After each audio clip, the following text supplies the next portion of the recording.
গোলাপি হচ্ছে power of pink, এটা মেয়েদের রং। আমরা এই গোলাপি কালার দিয়ে অনেক বছর আগে, মানে আজ থেকে 3 দশক আগে গোলাপি গ্যাং আমরা তৈরি করেছিলাম মহিলাদের নিয়ে। সেই গোলাপি গ্যাং কী করতো, ঘরে ঘরে গিয়ে মহিলাদের উপর যে অত্যাচার হতো, অনাচার হতো, সেইগুলোকে প্রতিবাদ করতো। আজকে মানে নির্ভয়াদি সারা উত্তরবঙ্গে একজনই মহিলা যিনি এই লোকসভা নির্বাচন লড়ছেন। তাই নির্ভয়াদির যে মানে মহিলাদের জন্য, মাতৃশক্তির জন্য এই গাড়িটাকে আজকে নিবেদন করা হয়েছে। আর পিঙ্ক হচ্ছে মানে ওয়ার্ল্ড ওয়াইড যদি দেখা যায়, পিঙ্ক হচ্ছে মেয়েদের কালার, আর এই পিঙ্ক হচ্ছে পাওয়ার অফ উইমেন। তো মহিলাদের যে শক্তি, সেই শক্তিকে প্রকট করার জন্য আজকে এই গোলাপি রঙকে ব্যবহার করেছি। এবং আপনি দেখছেন এই গাড়িতে ভোট ফর নির্ভয়াদি লেখা আছে।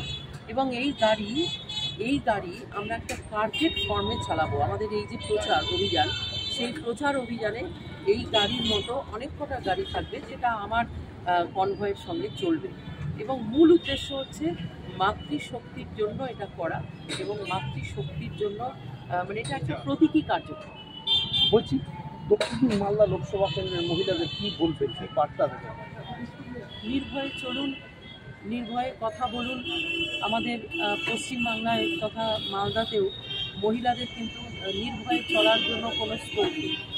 আমরা আছি আমাদের স্বাধীন দেশেই, নিজেদের জেলায়, নিজেদের রাজ্যে, কিন্তু এখানে মহিলাদের স্বাধীনতা নেই। আর মহিলাদের স্বাধীনতা তখনই হয় যখন মেয়েরা ফ্রিলি ঘুরতে পারবে, সুরক্ষিত বোধ করবে। এখানে মহিলারা সুরক্ষিত বোধ করেন না। কথায় কথায় এখানে গ্যাংরেপ, কথায় কথায় মহিলাদের উপর অত্যাচার।